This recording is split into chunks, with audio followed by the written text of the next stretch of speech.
안녕하세요, 여러분. 임사랑 선생님입니다.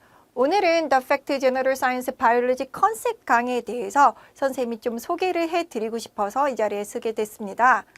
자, 바이오 커리큘럼을 좀 먼저 말씀을 드릴게요. 대부분은 3단계로 되어 있고요. 그 첫 번째가 제너럴 사이언스입니다. 제너럴 사이언스에서 바이오를 배우는데 우리가 요 바이오는 7학년, 8학년, 9학년 친구들까지도 좀 커버할 수가 있고요. 그 다음에 이제 하이스쿨을 들어가게 되면 9학년, 10학년들이 바이오를 배워요. 이 바이오가 이제 레귤러 바이오가 있고요. 아너 바이오가 있습니다. 레귤러하고 아너의 차이점은요. 레귤러는 좀 더 쉽게 통합적인 거를 배우게 되고요. 아너는 좀 더 스페시픽하게 구체적으로 깊게 배웁니다. 어떤 학교가 뭐를 쓸지는 학교마다의 커리큘럼으로 다르고요. 어떤 학교 같은 경우는 레귤러라고 멘션을 하시지만 아너 레벨까지 가르치시는 학교들도 있어요. 그 다음에 이 바이오를 하고 나서 바이오에 대해서 흥미가 있는 친구들이 하는 게 AP 바이오라고 생각을 하시면 될 것 같고요. 그 친구들 중에서 몇 명 학교들 같은 경우는 이런 바이오에 흥미가 있는 친구들을 위해서 바이오, 컬리지 바이오를 따로 만들어 놓기도 합니다. 근데 요거는 굉장히 일부의 친구들이라서 대부분의 바이오는 중학교에 바이오, 그 다음에 고등학교에 2개 바이오까지 해서 토탈 이제 3개의 스텝으로 되어 있다고 보시면 될 것 같아요. 자, 그러면 여기서 이 제너럴 바이오를 똑바로 못 배우게 되면요. 우리가 바이오에 대한 흥미가 떨어지게 됩니다. 또한 9학년, 10학년 때 배우는 이런 바이오는요. mandatory 클래스예요. 내가 옵션이 아니에요. 내가 선택할 수가 없단 말이야. 필수적으로 들어야 돼. 그러면 이 바이오를 잘해야지만 우리가 다음 단계를 가든지 아니면 9학년부터의 GPA는 대학교를 갈 때 너무 중요하죠. 그렇기 때문에 이런 것들을 위해서는 우리가 천천히 차근차근 잘 준비를 해야지만 그 다음에 잘 GPA나 여러 가지에 도움이 될 수가 있겠죠. 맞습니다. 그렇기 때문에 이 제너럴 사이언스의 바이올로지가 그렇게 중요한 거예요. 자, 그러면 이 강의는 누가 들어야 되냐? 바로 7학년에서 9학년 친구들에 대한 바이오에 대한 아주 베이직하고 베이스한 내용으로 들어가 있어요.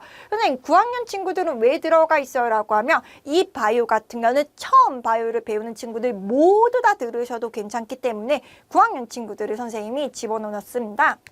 자, 또한 선생님이 누구냐라고 하면 선생님 같은 거는 압구정 학원가에서 12년 이상이 있었던 선생님이라서 그 누구보다 경력에서는 밀리지를 않고요. 또한 선생님 배웠던 친구들이 너무너무 많이 있어요. 그 친구들은 같은 시블링인 경우도 많이 있고 친척 관계도 너무 많이 있고 또한 선생님 제자들 중에서는 하버드 메디스쿨부터 해서 서울대 의대까지 모든 곳에 분포되어 있기 때문에 선생님 믿고 오시면 압구정 현장 강의에서 수업씩 검증된 수업이라고 생각하시면 됩니다. 자, 그러면 오해를 한번 생각해 보도록 하죠. 이게 뭐냐면 선생님이 애들하고 굉장히 친하기 때문에 애들이 선생님한테 얘기를 하다 보면 선생님 바이오 무조건 외우는 거 아니에요? 라는 친구들이 있어요. 이렇게 생각하면 절대 틀렸단 말이야. 당연히 외우는 거 있죠. 하지만 책 한 권을 가져가서 그냥 무식하게 외우면 될까 안 될까?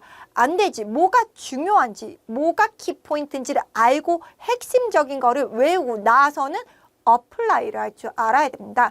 요즘 바이오 같은 경우는 A는 B다. 이런 식으로 문제가 나오질 않아요. A의 컨디션을 주고 상황을 준단 말이야. 그래서 이 상황에서 이렇게 되면 어떻게 되겠니? 라고 해서 머리를 쓰시는 문제들이 많이 나오기 때문에 미니멈으로 외우고 어플라이 할 수 있는 거를 꼭 잘 하셔야 될 것 같아요.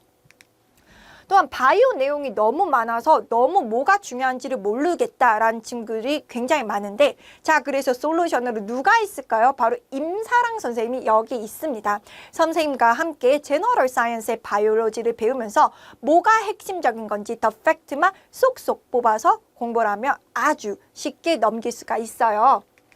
자, 그러면 우리가 더 팩트 바이올로지를 왜 배워야 되냐라고 하면 첫 번째, 처음부터 기초를 단단하게 잡으셔야 됩니다. 선생님이 말씀드렸다시피 우리가 저는 과학이 약해요. 너무 싫어요. 라는 친구들이 이미지를 가지고 있거나 혹은 저는 과학이 너무 어려운 것 같아요. 라는 친구들. 세 번째, 영어라서 너무 힘들어요. 라는 친구들이 있어요. 이런 모든 친구들의 고민을 선생님이 들어주기 위해서 선생님과 함께 공부를 하게 되면 아주 쉽고 있고 핵심만 포인트로 해서 배우며 쉽게 넘어갈 수가 있겠죠.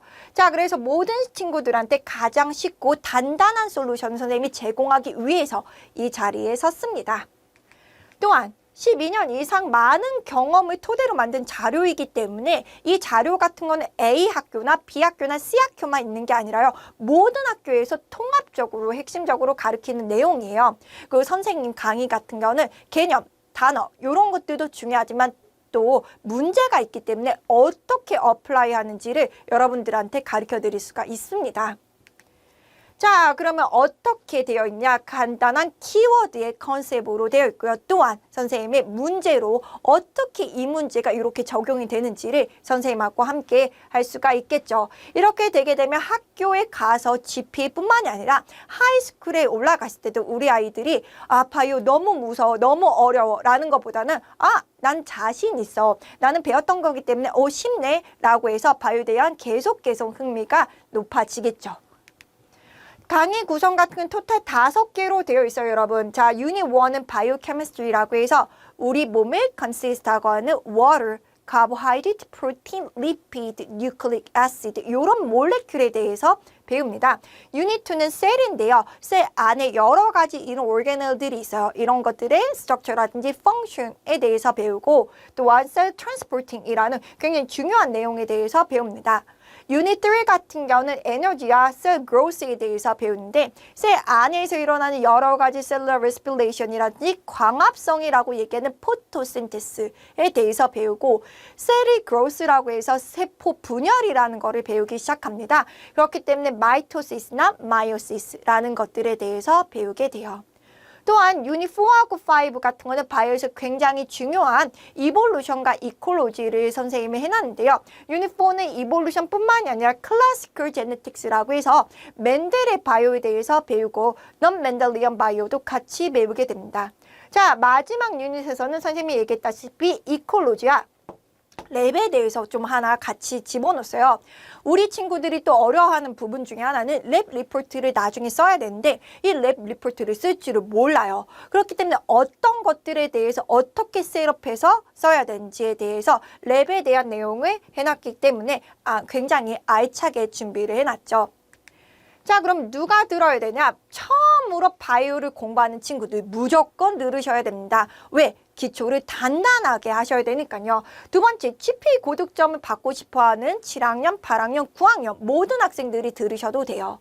또한 단단한 바이오 기초를 다지고 싶어하는 학생들. 네 번째, 우리 친구들 중에서는 바이오 리서치 페이퍼를 써야 되는 친구들이 있어요. 중학교 때부터 천천히 준비해서 고등학교 들어가면 입시가 되기 때문에 바이오 리서치 페이퍼를 쓰는데 요거를 위해서는 바이오 저널도 읽어야 되고 페이퍼도 읽으셔야 돼요. 그거를 위한 스템이나 바이오에 대해서 흥미를 가지고 있는 친구들이 베이직으로 들어야 되는 이 수업이 바로 제너럴 사이언스 바이올로지 수업입니다. 자, 이렇게 The Fact General Biology 컨셉 강의를 이제부터 시작해 보도록 하겠습니다. 여러분 본 강의에서 뵙도록 할게요. 여러분 안녕.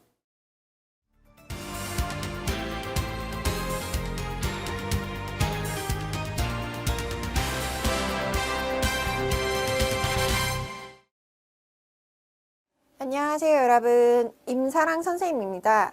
오늘은 The Fact General Science Biology 컨셉 강의 중에 그 첫 번째 시간입니다. 바로 유닛 1의 Chemistry of the Life의 그 첫 번째 시간인 Level of the Organization에 대해서 배워보도록 하겠습니다. 자, Level of the Organization이라는 건 뭐냐면 우리가 바로 들어가기 전에 도대체 바이오에서 어떤 순서로 배우는지에 대해서 한번 오버럴하게 좀 얘기를 해드리도록 할게요. 우리가 사람 같은 거를 뭐라고 부르냐면 오르가니즘이라고 부릅니다. 이런 오르가니즘은 굉장히 작은 셀로 되어 있는데요. 이 셀들이라는 거의 define을 그냥 스몰리스트 애들이 셀이다 라고 하면 너무 베이그하게 얘기할 수밖에 없기 때문에 셀이라는 거는 뭐다? 바로 basic unit of the life다 라고서는 얘기를 해요. 이런 것들이 뭐가 있냐면 우리의 블러드 셀이라고 해서 RBC라고서는 부르는 애들도 있고요. RBC라는 게 레드 블러드 셀입니다. 또 화이트 BC 뭐 이렇게 애들도 있어요. 그 다음에 스킨셀도 있습니다. 스킨셀이라는 건 여기 스킨셀 이런 애들도 있고 머슬셀이라고 해서 우리 근육이라고 하는 머슬도 있습니다. 여러 가지 셀 컨스팅스가 있어요. 바디 안에는. 선생님이 여기에 example이 안 써 있는 것처럼 헤어셀도 있고 브레인셀도 있고 여러 가지 종류들의 셀들이 있어요. 이 셀들이 모이면 이거를 tissue라고 얘기를 해요. 그래서 define을 같이 보면 the group of the cells from the tissue to work and perform a job 이라고 되어 있네. group of the cell이야. 셀이 모이면 tissue가 된다는 거지. 그래서 example들을 보시면요. 우리 바디는 connective tissue라고 해서 본을 서로 커넥션을 시키는 연골, catalase 이런 애들의 connective tissue들이 있고요. nerve tissue도 있습니다. 브레인 안에는 nerve라고 해서 신경이라고 부르는 셀들이 있는데 걔네들 crust, 그 그룹을 우리는 nerve tissue라고 하고요. muscle tissue는 아시죠? 머슬 셀들이 뭉쳐서 원 그룹이 되면 그거를 muscle tissue라고 말을 해요. 자, epithelial tissue. 이거는 처음 보는 단어인데 우리가 스킨셀을 다른 말로 epithelial이라고 얘기해요. 그래서 여러 가지 다른 종류의 스킨셀들이 모이면 그거를 epithelial tissue라고서는 바이올로지 term으로 영어로 그런 식으로 말씀을 드릴 수가 있어요.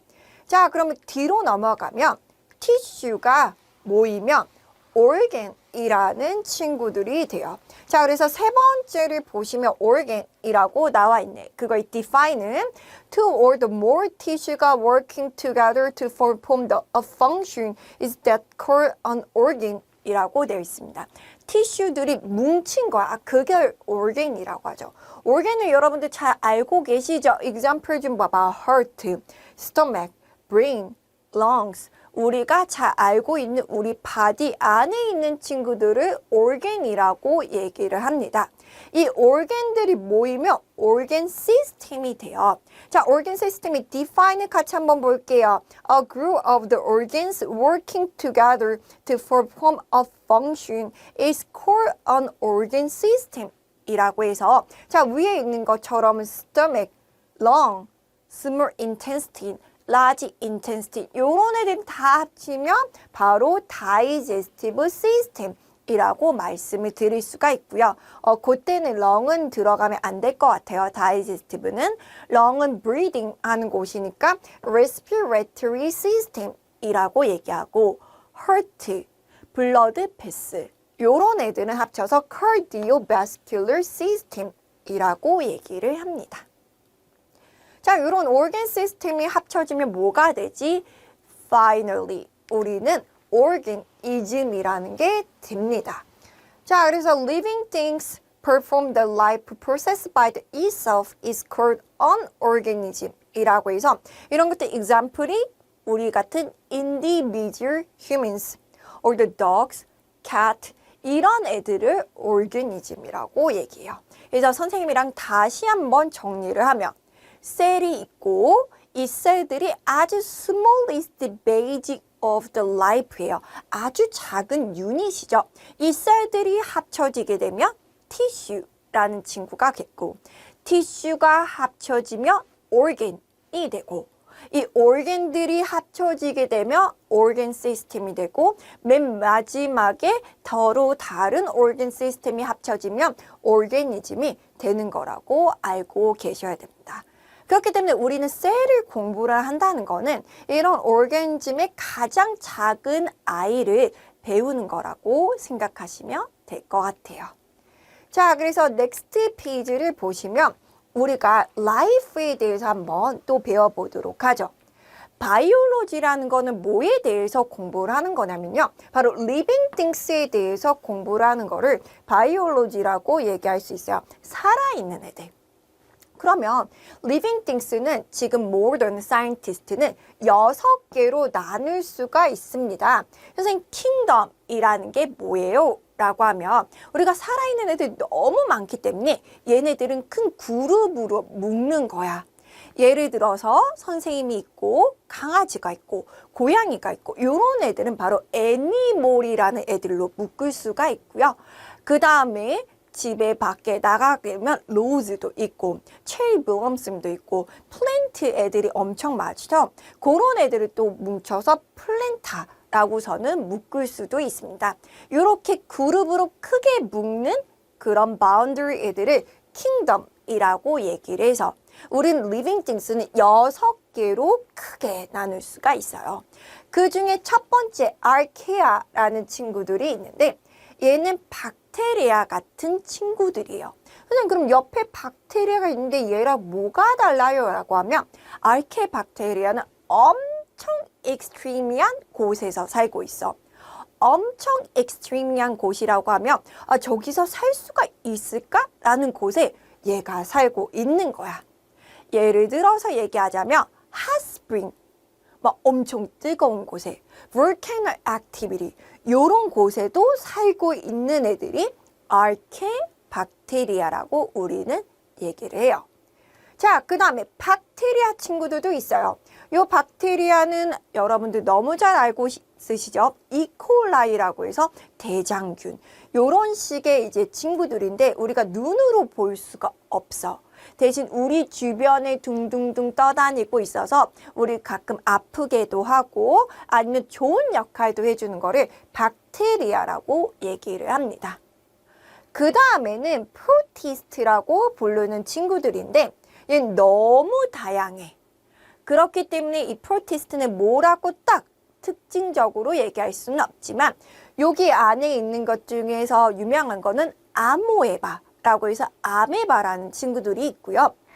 요 그림에 나오는 거는 RG라고 합니다. RG. 알가라고도 하고 RG라고도 하는데요. 요걸 미역 다시마 친구들이 바로 프로티스트의 알가 그룹 안에 들어갈 수가 있어요. 선생님 그럼 미역 다시마는 플랜트가 아니에요? 그럼요. 플랜트는 육지에 살아야지. 근데 얘는 바닷속에 살잖아. 그렇기 때문에 이런 알가 그룹은 프로티스타라고서는 얘기를 해요. 그 다음에 펑가이, 요거는 잘 알고 있겠다. 머쉬룸이라고 해서 버섯. 요런 것들을 펑가이라고 얘기를 하고요.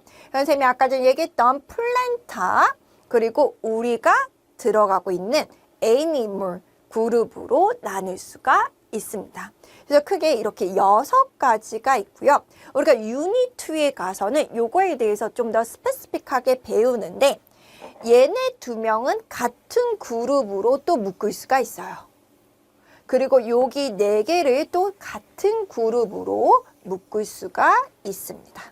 그래서 여기 2 그룹을 프로캐리오틱 셀, 이 4개 그룹을 유캐리오틱 셀이라고 부르기도 하는데요. 그건 유닛 2에 가서 좀 더 자세하게 볼 거니까 여기서는 그런 단어들이 있구나 아니면 이렇게 따로 또 묶을 수도 있구나 라는 것만 알고 계시면 돼요.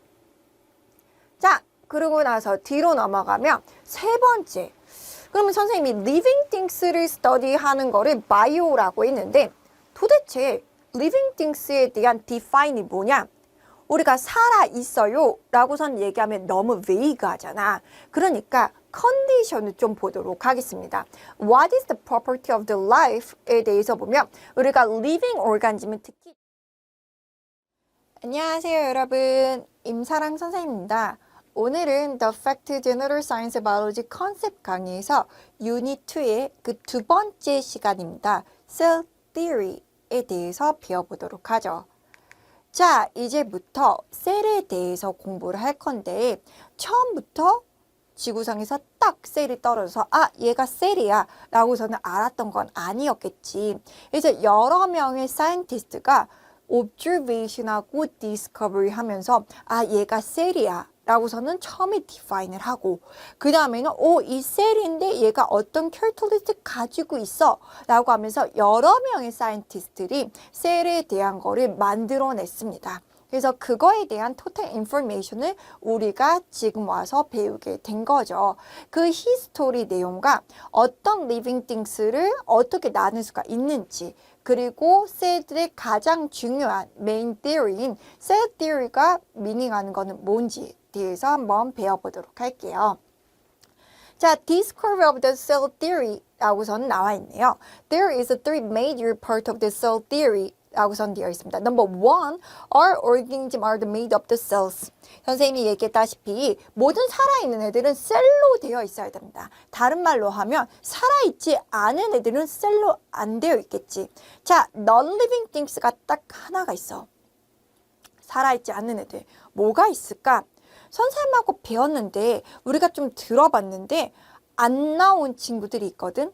저번에 배웠을 때 유닛 1에서 배웠을 때 living things가 뭐가 있다 그래서 박테리아, 알케아, protists, plant, fungi, animal 이런 것들이 있었는데 딱 하나가 뭔가 안 나왔었어요. 뭐가 있었지? 우리가 알고 있는 그 V로 시작하는 거, V로. 바로 바이러스야, 바이러스. 바이러스는 non-living things야. 살아있지를 않아. 그렇기 때문에 다른 말로 얘기하면 바이러스는 셀이라는 걸로 되어 있지를 않겠지. 그 바이러스 뺀 all living things는 모두 다 셀로 되어 있고요. 이 셀이 유니셀이냐, 셀 하나로 되어 있냐, 아니면 멀티셀이냐, 여러 셀로 되어 있냐, 이렇게 이제 우리가 얘기할 수가 있습니다. 자, number 2는 our existing cells are produced by the other living cells. 살아있는 셀들은요, 예전에 있었던 다른 셀로부터 produce가 된대. 그러면 이제 학생들 중에서는 그러면 정말 옛날 셀은 누가 만들었어요? 라고 하는데 그거는 이제 evolution이라는 챕터에 가서 어떻게 셀이 만들어졌는지에 대해서 배우게 될 거예요. 3번 The cell is the most the basic unit of the life. 셀이 가장 중요한 친구들이다 라고서는 얘기할 수가 있어요. 왜냐면 우리가 배웠다시피 유닛 1에서 셀이 모여서 티슈가 되고 이 티슈가 모여서 organ이 되고 organ이 모여서 organ system 그 다음에 organism이 되기 때문에 이 셀이라는 게 가장 베이직 유닛이 될 수밖에 없답니다.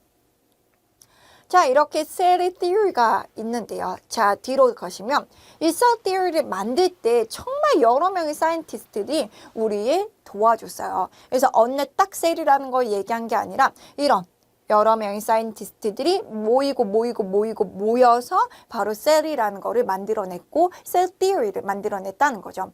이 사람들 말고 더 많은 사이언티스트들이 있지만 우리가 텍스트북이라든지 메이저로 배우는 사이언티스트 5명만 여기서는 소개해 드리도록 하겠습니다. 그래서 contributor 애들입니다. There is a 5 contributor to the cell theory. Number 1 is Robert Hooke.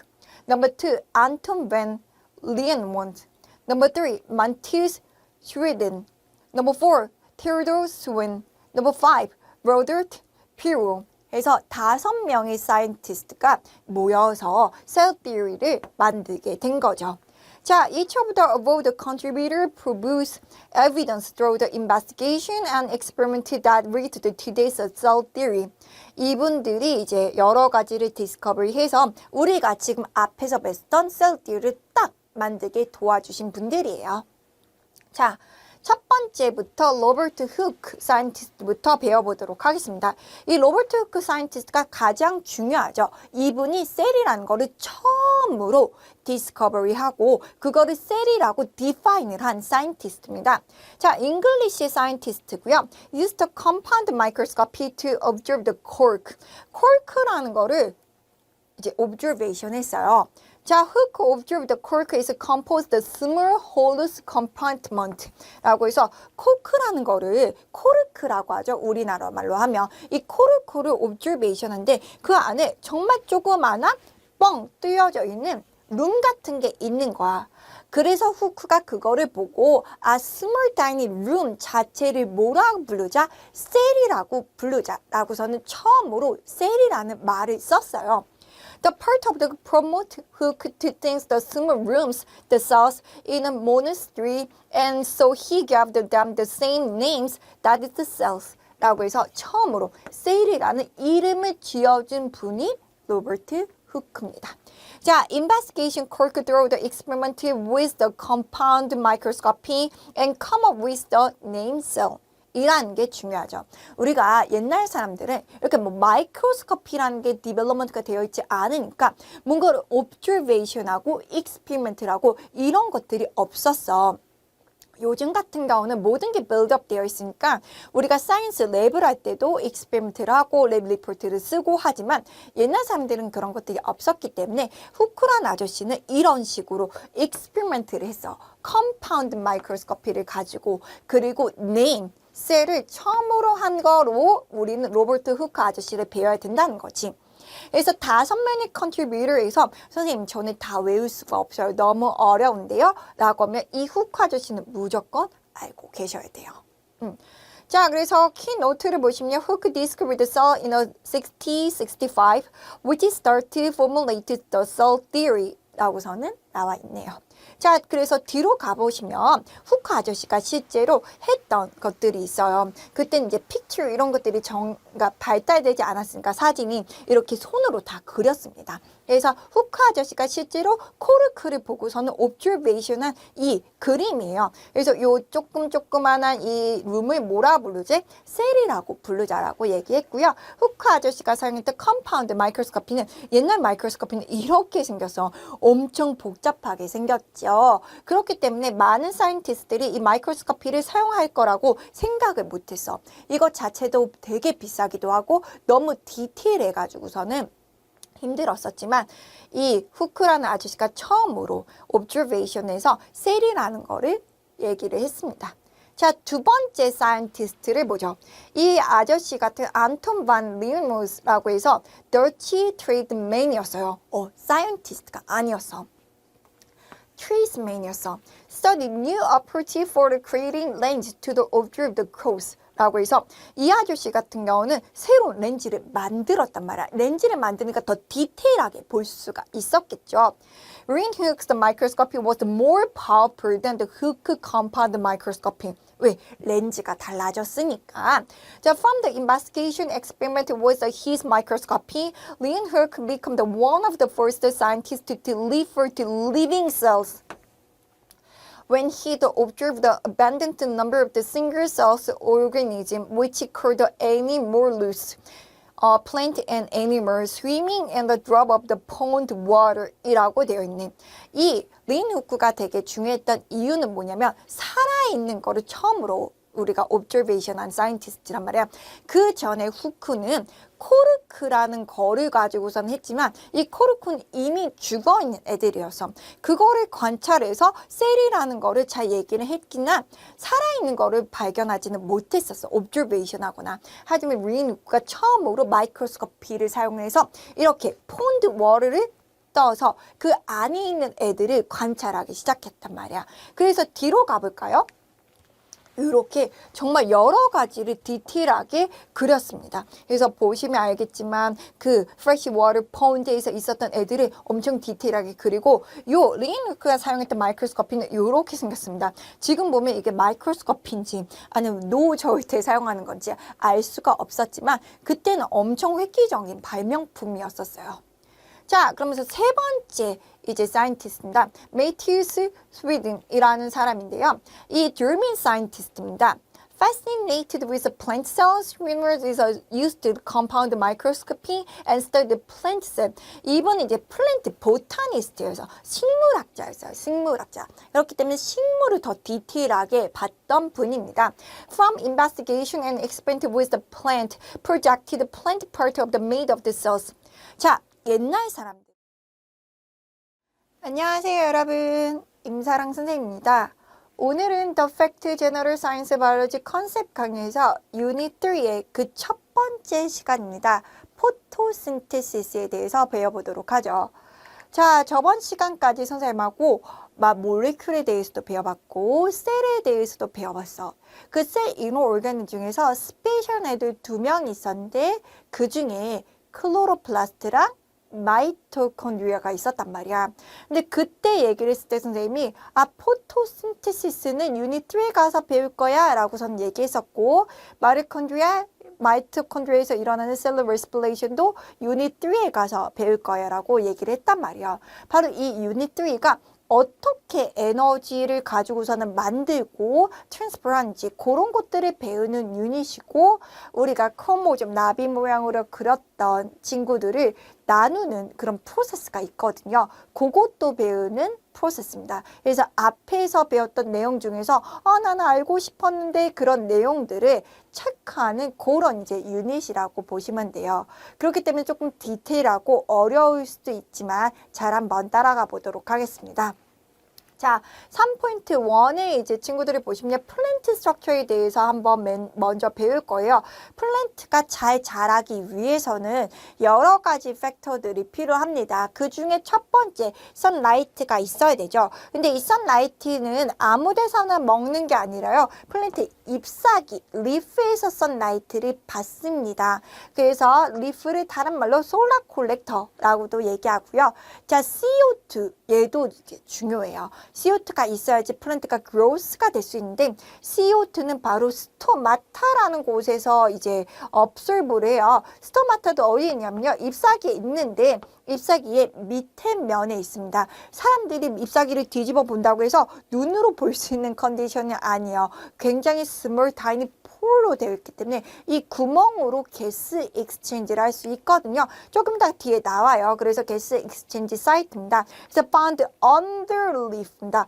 upper 위가 아니라 lower section of the leaf에 있고요. 자, water. 이 water도 있어야지 플랜트가 잘 growth가 되지. 근데 water를 먹는 건요. 잎사귀가 아니에요. 바로 루트에서 water를 take up하죠. 그래서 우리 유닛 1에서 water property 배웠을 때 addition하고 cohesion에 대해서 배웠었잖아. 그때 뭐였어? 루트에 있는 water molecule이 leaf 쪽으로 위로 올라가죠. 그때 이제 했던 부분이 바로 루트에서 uptake 한다고 생각하시면 될 것 같아요. 그 다음에 nutrition 이런 것들이 있어야겠죠. 왜냐면 이제 N, P 뭐 이런 친구들 K, S, M, G, F, E는 너무 마이너하고요. 특히 N하고 P 같은 애들이 있어야지만 이거를 베이스로 해서 프로틴 같은 거 만들잖아. 다시 한번 체크해 볼까? 프로틴은 어떻게 되어 있어요? 엘리멘트 C, H, O, N 뻐끔뻐끔 하셔야 돼요. 아시겠죠? 선생님 혼자 하는 거 아니야. 선생님이 이미 잘하고 있어요. 자, 프로틴은 뭐도 있어? S, sulfur도 있습니다. 자, 그런 다음에 이제 우리가 또 누가 있어? nucleic acid. nucleic acid는 누가 있다 그랬어? 여러분이가 CHOMP. 그죠? N하고 P가 요때 필요해요. 이런 거 만들 때. 플랜트도 프로틴 만들어야 되고요. 플랜트도 뉴클릭 애시드를 만들어야 됩니다. 그렇기 때문에 MP 같은 애들이 필요한데 요게 둥둥 떠다니는 게 아니라 루트 안에 루트 서라운딩 있는 소일 물 안에 얘가 녹아져 있어요. 그래서 그 물을 루트가 먹으면 같이 흡수할 수가 있는 거야. 그래서 뉴트리션은 어디서? 루트에서 먹는 거라고 보시면 됩니다. 우리는 포토신테시스는 이 리프를 포인트로 해서 보신다고 생각하시면 되지만 이런 부분들은 플랜트가 자랄 때 다 필요한 소스다 라고서는 얘기하시면 되죠. 자, 그래서 뒤에 보시면 그림이 남아져 있는데요. 선생님이 좀 정리를 좀 해놨어요. 그래서 밑에 보시면 알다시피 라이트 에너지, 그쵸? 잎사귀가 라이트를 받아서 포토신테시스 이런 걸로 요게 글루코스예요. 글루코스를 글루코스란 단어로 쓸 수도 있지만 이렇게 포뮬러로도 쓸 수 있습니다. 이제 우리가 배웠으니까 포뮬러로도 이름을 좀 알아두셔야 돼요. 뭐라고? C6, H12, O6 이런 애들은 글루코스의 포뮬러입니다. 자, 그래서 글루코스를 만들 수 있고요. 여기 잎사귀에 아래 부분에 스토마타가 있어서 이렇게 가스 익스체인지를 할 수가 있어요. 그래서 옥시전, CO2 이런 애들이 가스 익스체인지 하고요. 워터 같은 것도 이 베폴라이트가 일어날 때도 워터 베이퍼가 여기서 또 사용을 합니다.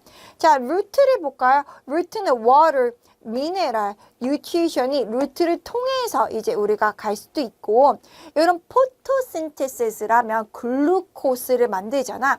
이 글루코스가 자기가 유지하는 것도 있지만 액세스 어마운트의 글루코스가 만약에 남게 되면 그 액세스 어마운트 글루코스는 이렇게 포테이토 이런 애들로 스토리지를 하는 거야. 아, 나중에 먹어야지 이렇게 스토리지를 하는 거야. 근데 사람이 그거를 자기가 이제 먹게 되는 거죠. 자, 그러면서 가스도 나오긴 하지만 여기서 만든 가스는 너무 마이너하고요. 가스들은 거의 이제 잎사귀에서 만든다고 생각하시면 됩니다. 루트도 살아있기 때문에 루트도 가스 익스체인지를 하지만 메인 gas exchange site는 어디다? leaf다 라고 저는 보시면 돼요. 자, 그림으로 좀 봤으니까 뒤에 가면 이제 요런 단어들을 한번 보도록 하죠. 뭐가 있냐면 오토트로프라는 단어가 나오네. 그쵸? 오토트로프의 원래 이 단어의 뜻은 뭐냐면요. 선생님이 써져 있는 것처럼 they produce their own energy by itself입니다. 자기 스스로 에너지를 만들 수 있는 애들을 오토트로프라고 하고요. 요거의 반대 친구들이 있죠. 헤테로트로프라는 단어도 있습니다. 이 헤테로트로프는 they cannot make their own energy by itself. So they capture food for to obtain the energy라고 저는 생각하시면 돼요. food를 capture 해야 되는 애들, 바로 애니멀 같은 친구들입니다. 요런 애들이 헤테로트로프라고 해요. 자, 근데 오토트로프가 두 개가 있어요. 선라이트를 사용해서 사용하는 요런 오토트로프가 있거든요. 대부분의 오토트로프는 우리가 지금 배우는 친구들입니다. 선라이트를 사용하는 애들은 포토 오토트로프라는 단어를 써요. 선라이트를 사용한다고 해서 포토라는 단어를 사용하는 거고요. 요거의 친구가 키모 오토트로프라는 친구들이 있어요.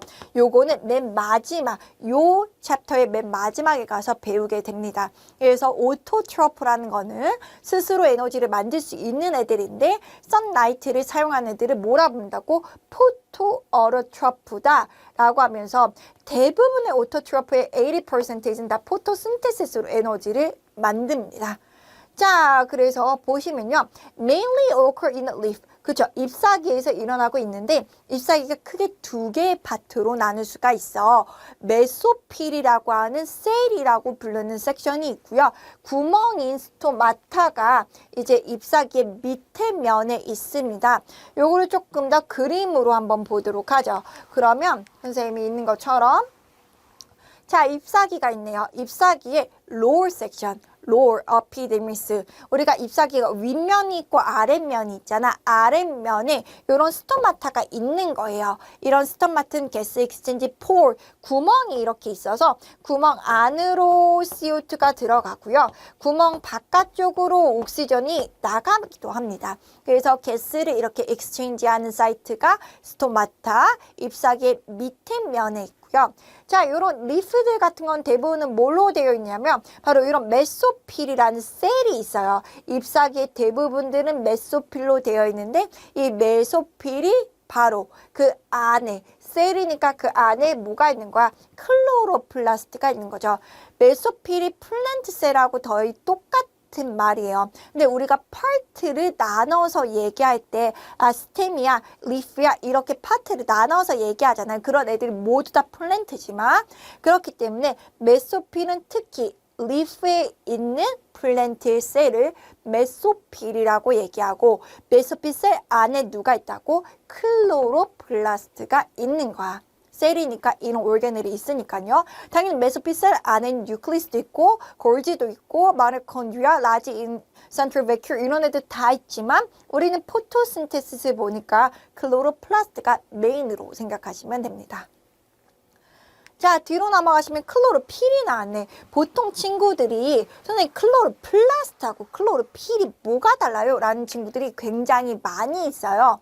클로로필 이렇게 필로 끝난 애들은 피그먼트입니다. 피그먼트. 피그먼트라고 해서 이 피그먼트는 capture sunlight를 하는 친구들이에요. 자, plant gather energy with the light absorbing molecule that is called pigment. 안녕하세요, 여러분. 임사랑 선생님입니다. 오늘은 The Fact General Science Biology Concept 강의에서 유닛 4의 그 세 번째 시간입니다. 이볼루션에 대해서 배워보도록 할게요. 자, 우리 이볼루션 같은 거는 저번 시간에 배웠던 제네틱스하고 조금 다른 유닛이에요. 제네틱스도 굉장히 중요하지만 바이오에서 굉장히 중요한 유닛 중에 하나가 이 이볼루션이라는 유닛입니다. 그래서 우리가 이볼루션 깊게 배우기보다는 이볼루션에 대해서 전반적으로 오늘하고 다음 시간에 배워보도록 하겠습니다. 자, 첫 번째 나오는 사이언티스트 이름이 있어요. 라마르키즘이라고 해서 라마르크라는 사이언티스트입니다. 여러분들 이제 이볼루션이라고 하면 어떤 사이언티스트가 생각이 나시나요? 굉장히 유명한 사이언티스트가 있는데요. D로 시작하는 사이언티스트가 있어요. 뭐죠, 여러분? 다윈이죠. 맞습니다. 다윈하고 같은 제너레이션에서 있었던 사이언티스트가 바로 라마르크라는 아저씨입니다. 그래서 오늘은 이제 다윈의 Nature Selection 이라는 거를 배우기 전에 다윈하고 같은 에리어에서 살고 있었던 이 라마르크에 대해서 한번 더 배워보도록 할게요. 자, 라마르시즘이라고 해서 라마르크가 주장했던 그런 내용들인데요. 라마르크라는 이 사이언티스트는 base his theory on two observations thought to be the true in his day라고 했어요.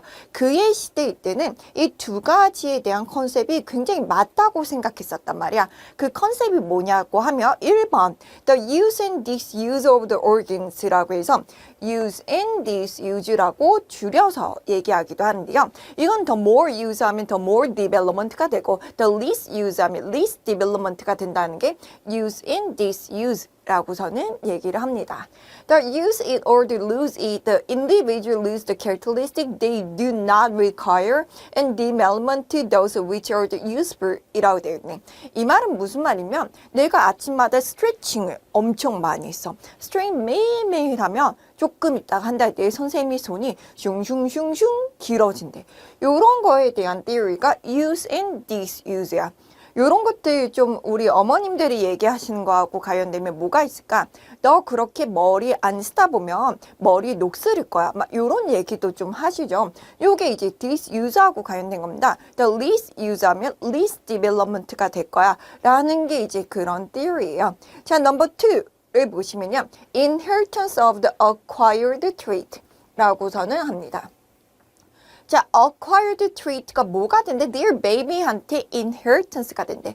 그거를 inheritance of the acquired trait라고 해서 individual's inheritance is acquired trait of their ancestor이라고 되어 있네. 선생님이 스트레칭을 해서 팔다리가 기다려서 선생님이 베비를 낳게 되면 그 베비가 선생님이 스트레칭 전의 모습이 아니라 스트레칭을 한 후의 모습으로 된다는 게 inheritance of the acquired trait 라고서는 생각하시면 돼요. 자, 뒤에 가면 조금 더 디테일하게 배워볼까요? 요 분이 이제 기린이 목이 길어진 이유에 대해서 이렇게 얘기를 하셨어. 자, 봐봐. 오리지널 기린 같은 건 short neck ancestor를 가지고 있었어요. 목이 이렇게 짧았습니다. 자, 근데 얘가 나뭇잎을 먹고 살았어. 근데 얘가 이렇게 나뭇잎 쭉쭉쭉쭉 먹다가 위에 딱 봤더니 내가 좋아하는 나뭇잎이 저기 있네 라고서는 본 거야. 그래서 얘가 매일매일마다 뭘 했냐면 스트레칭을 했어. 자, 그래서 keep the stretching neck to the leaf higher up on the tree 라고 있어. 그래서 스트레칭 했더니 목이 어떻게 되고 있어? 슝슝슝슝 길어지고 있네.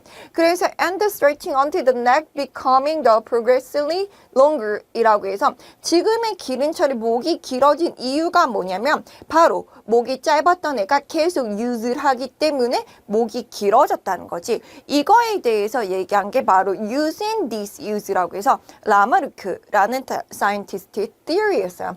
근데 그때 세대 사람들 같은 건 이 theory가 맞다고 생각했단 말이야. 맞아. use하면 더 more development가 되지. least use하면 least development가 될 거란 말이야. 이렇게 생각을 했대요. 자, 그래서 example 선생님이 써놨죠. The example include the stretching by the growth to the leaf with the offspring with the longer necks. The stretching of the muscle in a blacksmith's arm with the sun with the muscular development라고서는 되어 있습니다. 자, 그래서 이제 우리가 이렇게 목이 길어진 애가 베비를 낳게 되면 목이 길어진 채로 우리가 베비가 태어난다는 거죠. 자, 그리고 나서 선생님이 얘기했던 것처럼 요렇게 이제 muscular person이 베이비를 갖게 돼서 베이비를 태어나게 된다면 그 베이비도 muscular person이 될 거라고 얘기를 했대요. 이게 inheritance of the acquired characteristic. 목이 길어진다든지 muscular 하게 된다든지 이런 것들이 inheritance가 된다는 거야. 그런데 선생님 밑에다가 뭐라고 써놨어? This theory was the later disproved 라고 해서 reject 됐단 말이야. 이게 말이 안 되죠. 그쵸? 아빠가 muscular 했다고 해서 베이비가 muscular 한 채로 태어날까요? 그렇지는 않아요. 그렇기 때문에 이 라마르크 theory는 그때 당시에는 굉장히 유명했지만 지금은 맞지 않다고 보는 theory 중에 하나예요. 자, 그래서 누가 나왔냐? 바로 이제 다윈이라는 사이언티스트가 나왔습니다. 다윈이라는 사이언티스트는요, 이제 배를 가지고서는 갈라파고 아일랜드라는 곳을 갔어요. 갈라파고 아일랜드는 메인 아일랜드가 있고 그 주변에 엄청 많은 섬으로 되어 있거든요. 그 섬을 돌아다니면서 스케칭을 하면서 여기 있는 섬에 있는 애들하고 저기 섬에 있는 애들이 왜 이렇게 다르게 생겼을까라는 생각을 하게 됐대요. The Galapagos animals were the similar were also different from the island to the island as well as to be the mainland 라고 선되어 있어. 메인랜드하고 다르게 아일랜드보다 애들이 살짝 비슷하지만 좀 다르게 생겼단 말이야. 이게 어떻게 일어났지? 라고서는 궁금했다는 거야. The most obvious difference were the size and the shape of the pinches. Similar bird is big. 이라고 되어 있네. 자, 특히 이 사이언티스트가 관찰했던 많은 것들 중에서 메인 애니멀은 누구냐면요. finch라는 bird입니다. 이 finch라는 bird가 갈라파고스 아일랜드 모든 지역에 살고 있거든요. 근데 finch bird의 big 이라는 거는 부리의 사이즈하고 쉐입이 아일랜드마다 다 다르더래. 그래서 다윈이 왜 이렇게 다르지? 라고 저는 생각했대. 그래서 이 다윈이란 사람 뭐라고 생각했냐면 size and shape of the beaks were adapted to what the bird ate 라고 했어. 그 섬마다 유명한 것들이 다를 거 아니야. 어떤 A라는 섬은 인섹트가 많을 거고 B라는 이제 섬은 플랜트가 많을 거고 C라는 섬은 flower가 많아. 이렇게 자기가 먹을 수 있는 food source가 다르기 때문에 food source에 따라서 beak의 사이즈하고 shape이 달라지게 됐다는 거지. 그렇게 생각했던 게 다윈의 theory예요. 자, 그래서 이렇게 그렸었어요. 이게 finch bird들이거든요. 근데 보시면 알겠지만 finch bird big size, 아니면 thickness, shape 이런 것들이 다 다르게 생겼죠. 자, 그래서 다윈이 finch bird입니다. 요게 이제 메인랜드에서 살던 finch인데요. 씨드를 많이 먹고 살던 이제 finch들은 요런 beak을 가지고 있고요.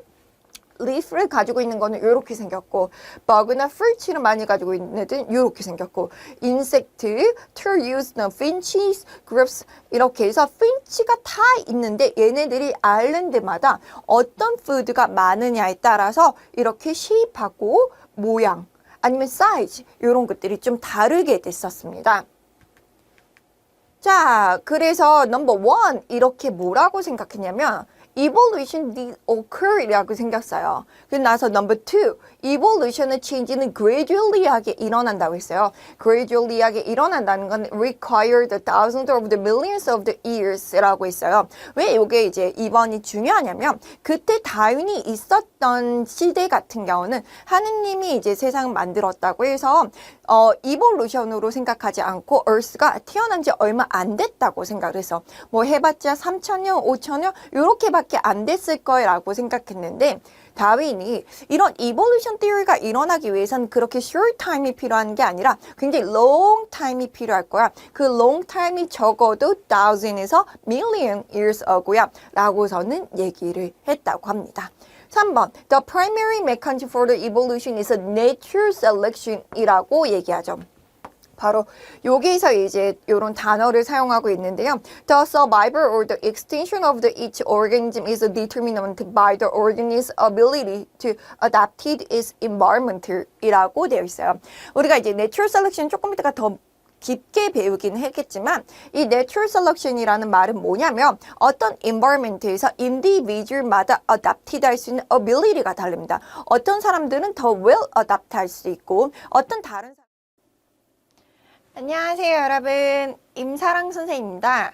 오늘은 The Fact General Science Biology Concept 강의에서 Unit 5의 그 세 번째 시간입니다.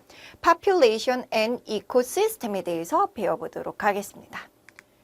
자, 우리가 이제부터는 population ecology에 대해서 한번 배워볼 거고요. 그 다음 population ecology가 끝나게 되면 바이옴에 대해서 한번 배워보도록 하겠습니다. 바이옴이라고 하면 이코시스템 친구들이 합쳐져 합쳐서 만들어진 친구들인데요. tropical rainforest 이런 것들을 이제 바이옴이라고 얘기를 합니다. 자, population ecology부터 한번 배워보도록 할게요. population ecology를 배우기 위해서는 바로 dispersion pattern에 대해서 먼저 배워보셔야 되는데요. 이 dispersion pattern이라는 거는 population이 그 안에서 어떻게 distribution이 되는지를 보는 거를 dispersion pattern이라고 얘기해요. 자, dispersion is how evenly individual are the distribution in an area라고 해서 dispersion pattern은 우리가 세 가지로 나눌 수가 있어요. 유니폼이니, 랜덤이니, 클럼프니. 하지만 이제 제일 중요한 거는 클럼프가 제일 중요합니다. 클럼프. 자, 뒤로 넘어가시면 클럼프, 랜덤, 유니폼에 대해서 되어 있는데요. 근데 이게 뭐가 달라요? 라고선 얘기할 수가 있고 클럼프를 포인트로 선생님 보라고 했죠. 이게 가장 제너럴한 폼입니다. 이게 대부분의 친구들이에요. 자, 랜덤부터 볼까요? 그러면 랜덤은 정말 랜덤 디스트리뷰션이에요. 이렇게 되어 있는 건 많지는 않고 있고요. 자, 유니폼 보세요. 유니폼은 엄청 오르가나이즈가 되어 있어요. 딱딱딱딱딱. 그래서 얘랑 얘 사이가 컨스턴트하게 되어 있는 거를 바로 유니폼이라고 생각할 수가 있습니다. 유니폼 같은 굉장히 컴피티션이 많은 친구들라든지 아니면 이런 펭귄 친구들 같은 거는 자신들의 테리토리티라고 해서 영역을 표시하는 친구들이 있어요. 그래서 가만히 있었는데 내 영역을 어떤 애가 어택했어. 그러면 싸우자. 이런 친구들 같은 굉장히 인터벌이 오르가나이즈가 되어 있다고 생각하시면 됩니다. 자, 클럼프를 왜 선생님이 알아두라고 했냐면 클럼프가 대부분의 living things가 있는 폼이에요. 클럼프가 뭐냐라고 하면 모여 있는 거야. 자, 그래서 이렇게 되어 있으면 여기에 몇 명 모여 있고 여기에 몇 명 모여 있고 여기도 몇 명 모여 있고 여기도 몇 명 모여 있고 이렇게 모여져 있는 거를 클럼프라고 얘기를 해요. 우리도 학교 클래스를 보시면요. 그룹들이 있잖아. 이런 식으로 그룹 다니는 거를 클럼프라고선 얘기한다는 거죠. 선생님 그러면 왜 클럼프로 존재하나요? 라고 하면 우리가 어떤 에리아가 있으면 이 에리아 안에 있는 에너지나 푸드, water, resource는 even distribution이 아니에요. 예를 들어서 여기에 resource가 있고 여기에 물이 있고 이런 식으로 uneven하게 distribution이 되어 있습니다. resource가. 그렇기 때문에 that resource가 있는 곳에 얘네들이 존재하는 거라고 생각하시면 될 것 같아요. 자, 선생님도 옆에 밑에다가 좀 써놨죠. Random as with the plant seed blown by the wind. 그래서 정말 패턴이 없어요. No pattern. 그래서 그냥 random distribution. And uniform, the species that is the territory 라고 해서 자기 영역이 있는 친구들. Clump as with the species is a flux, whim, and skirt. 이런 식으로 해서 가장 대부분의 친구들이 모여 있는 거고 몰려 있는 이유가 뭐라고? Uneven distribution of the resource라고 알고 계시면 될 것 같습니다. 자, population growth에 대해서 한번 배워보도록 할게요. 우리가 population growth가 원래는 두 가지가 있어요. logistic growth가 있고요. exponential growth가 있습니다. 그런 것들 배우기 전에 이런 용어를 한번 배우고선 넘어가도록 하죠. carrying capacity라는 용어가 있고요. 이거는 심볼로 하면 large K 라고 우리가 씁니다. 자, the refer to the maximum number of the individual that a certain habitat can supporting. 그 maximum population 넘버입니다. 이 living things의 habitat에서 maximum으로 supporting 할 수 있는 넘버를 carrying capacity라고 해요. 그래서 y 배열 값이 number 쓰고요. x 배열 값이 time이라고 하면 그래프가 이렇게 되어 있어요. 그래서 이 maximum에서 level off가 되죠. 이 maximum을 carrying capacity라고 얘기해요.